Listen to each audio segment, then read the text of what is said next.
اعوذ باللہ من الشیطان الرجیم بسم اللہ الرحمن الرحیم۔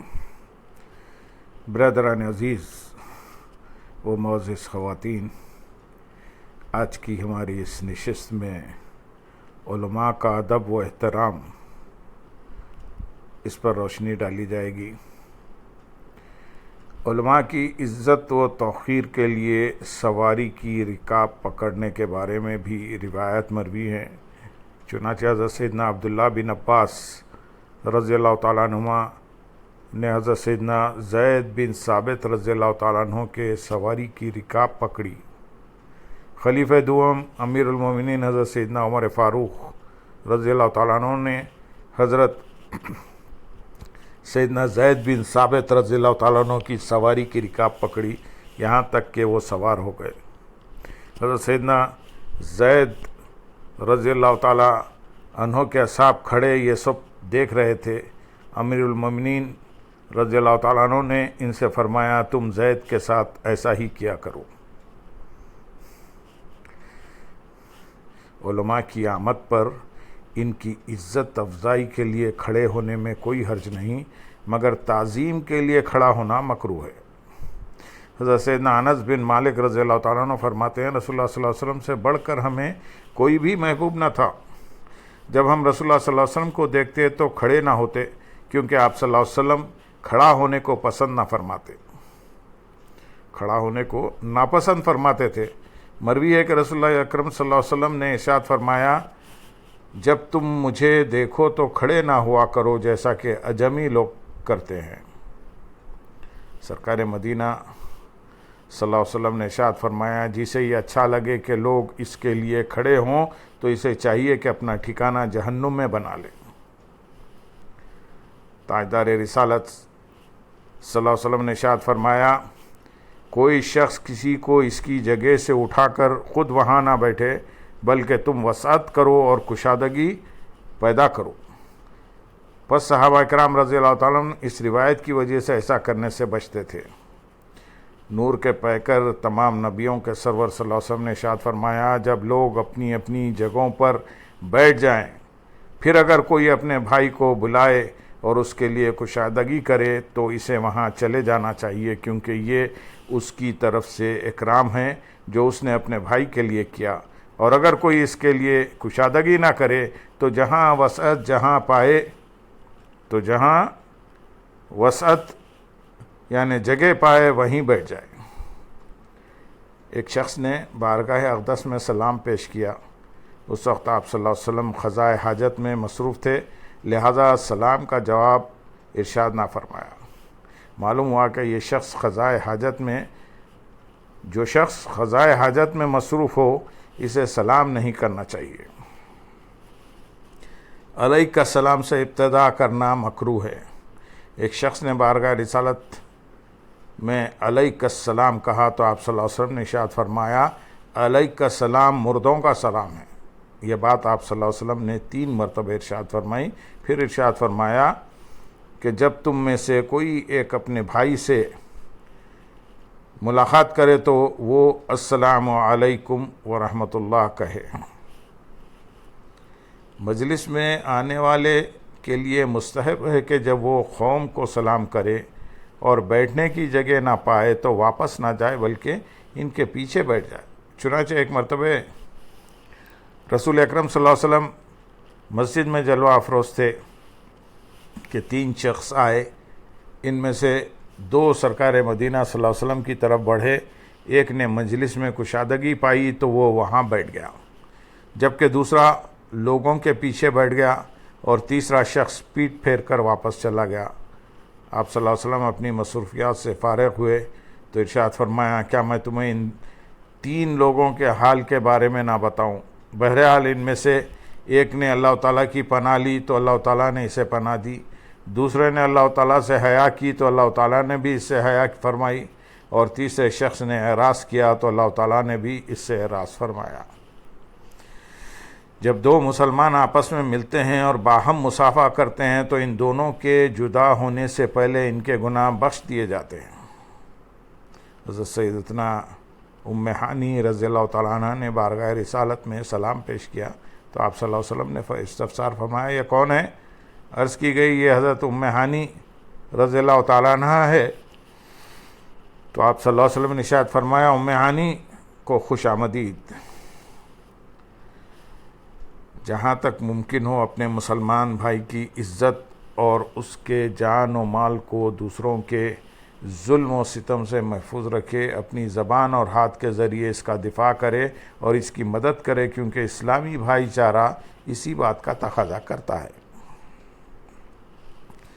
ایک شخص نے رسول اللہ صلی اللہ علیہ وسلم کی موجودگی میں دوسرے شخص کو تکلیف پہنچائی، یعنی برا بھلا کہا، تو دوسرے شخص نے اس کا دفاع کیا۔ آپ صلی اللہ علیہ وسلم نے ارشاد فرمایا جو اپنے بھائی کی عزت کا دفاع کرے گا تو یہ بات اس شخص کے لیے جہنم کی آگ سے آڑ ہوگی۔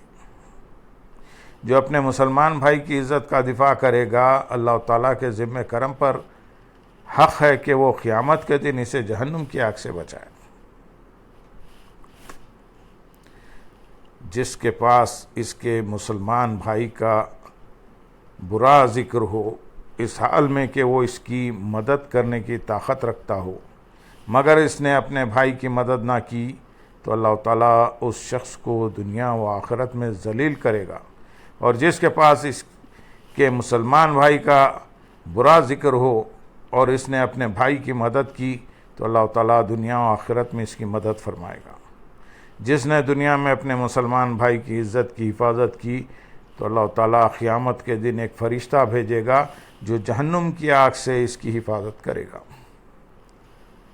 جو کسی مسلمان کی ایسی جگہ مدد کرے جہاں اس کی عزت کو پامال اور حرمت کو حلال سمجھا جا رہا ہوگا تو اللہ تعالیٰ اس شخص کی ایسی جگہ مدد فرمائے گا جس جگہ مدد ملنا اسے پسند ہوگا، اور جو کسی مسلمان کو ایسی جگہ بے یار و مددگار چھوڑے گا جہاں اس کی آبرو ریزی کی جا رہی ہوگی تو اللہ تعالیٰ اس شخص کو ایسی جگہ تنہا چھوڑے گا جہاں اسے مدد ملنا محبوب ہوگا۔ مسلمان کی چھینک کا جواب، اس سے متعلق چند روایات ہم یہاں پیش کرتے ہیں۔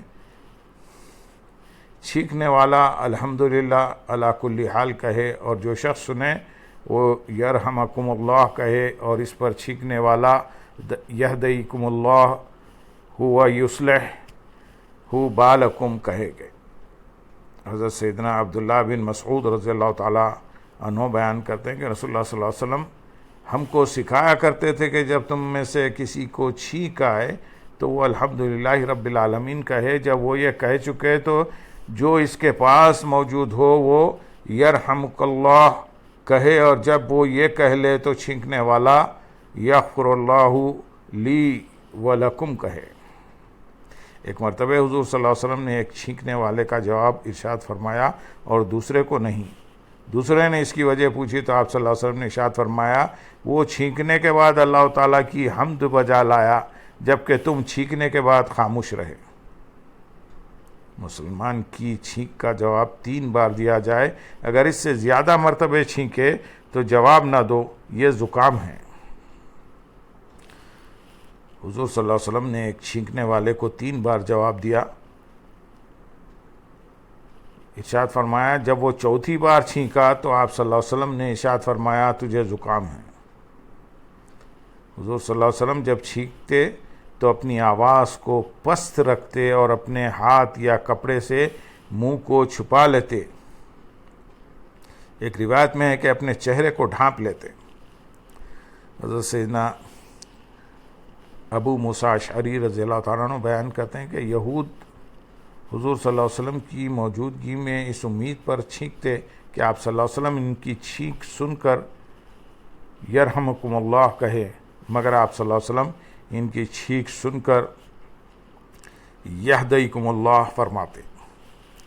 ایک شخص کو بحالت نماز حضور صلی اللہ علیہ وسلم کے پیچھے چھینک آئی اور اس نے یہ دعا پڑھی الحمدللہ حمدن کثیرن طیبن مبارکن فی کما یرضا ربنا و بعد ما یرضا والحمدللہ علی کل حال۔ جب حضور صلی اللہ علیہ وسلم نے سلام پھیرا تو ارشاد فرمایا یہ کلمات کس نے کہے تھے؟ اس شخص نے عرض کی یا رسول اللہ صلی اللہ علیہ وسلم یہ الفاظ میں نے کہے تھے، اور میں نے بھلائی کے ارادے سے ہی یہ کلمات کہے۔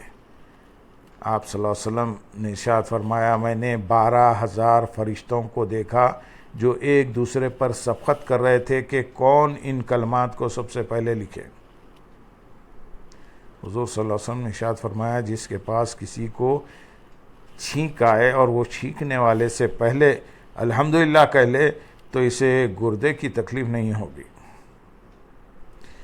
چھینک اللہ تعالیٰ کی طرف سے ہے اور جمائی شیطان کی طرف سے، لہٰذا جب تم میں سے کسی کو جمائی آئے تو وہ اپنے منہ پر ہاتھ رکھ لے، جب وہ ہا ہا کہتا ہے تو شیطان اس کے پیٹ میں ہنستا ہے۔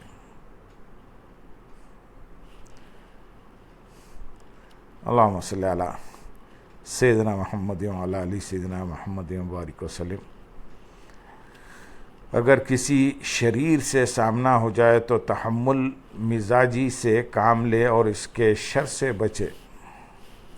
ایک بزرگ فرماتے ہیں، مومن کے ساتھ قلبی اخلاص سے پیش آؤ اور فاجر سے حسن اخلاق سے ملو، اس لیے کہ فاجر ظاہری حسن اخلاق سے راضی ہو جاتا ہے۔ حضرت سیدنا ابو درداء رضی اللہ تعالیٰ عنہ نے فرمایا، ہم بعض لوگوں کے سامنے ہنس رہے ہوتے ہیں حالانکہ ہمارے دل ان پر لعنت بھیج رہے ہوتے ہیں۔ اسے مدارت کہتے ہیں اور یہ ایسے لوگوں کے ساتھ اختیار کی جاتی ہے جن سے شر کا خوف ہوتا ہے۔ اللہ تعالیٰ ارشاد فرماتے ہیں سورۃ المومنون آیت نمبر 96 میں، سب سے اچھی بھلائی سے برائی کو دفع کرو۔ سیدنا عبداللہ بن عباس رضی اللہ تعالیٰ عنہما اللہ تعالیٰ کے اس قول یعنی اور برائی کے بدلے بھلائی کر کے ٹالتے ہیں کی تفسیر میں فرماتے ہیں، یعنی فحش کلامی اور تکلیف دہ امر کو سلام اور مدارت سے دور کرتے ہیں، اور فرمانے والی تعالیٰ ہے سورۃ البقرہ آیت نمبر 251 میں، اور اگر اللہ لوگوں میں بعض سے بعض کو دفع نہ کرے کی تفسیر میں فرماتے ہیں، دفع کرنے سے مراد رغبت، خوف اور حیا اور مدارت کے ذریعے دور کرنا ہے۔ ام المومنین حضرت سیدنا عائشہ صدیقہ رضی اللہ تعالیٰ عنہ سے مروی ہے کہ ایک شخص نے بارگاہ رسالت میں حاضری کی اجازت چاہی تو آپ صلی اللہ علیہ وسلم نے ارشاد فرمایا، اسے آنے دو، یہ اپنی قوم کا برا شخص ہے۔ جب وہ شخص حاضر ہوا تو آپ صلی اللہ علیہ وسلم نے اس کے ساتھ بہت نرمی سے گفتگو کی، یہاں تک کہ مجھے گمان ہونے لگا کہ اس شخص کا رسول اللہ صلی اللہ علیہ وسلم کی بارگاہ میں کوئی مقام ہے۔ جب وہ شخص چلا گیا تو میں نے عرض کی، جب یہ شخص داخل ہونے کا لگا تو آپ صلی اللہ علیہ وسلم اس کے بارے میں فرمایا تھا، آپ صلی اللہ علیہ وسلم نے فرمایا تھا کہ یہ اپنی قوم کا برا شخص ہے۔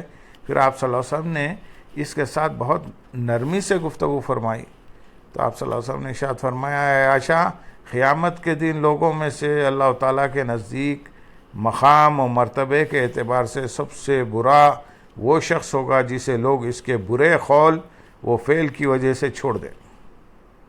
حدیث پاک میں ہے، بندہ جس عمل کے ذریعے اپنی عزت کی حفاظت کرتا ہے وہ عمل اس کے لیے صدقہ لکھا جاتا ہے۔ ایک روایت میں ہے، لوگوں سے اپنے اعمال کے ذریعے ملاقات کرو اور دلوں کے ذریعے ان سے علیحدگی اختیار کرو۔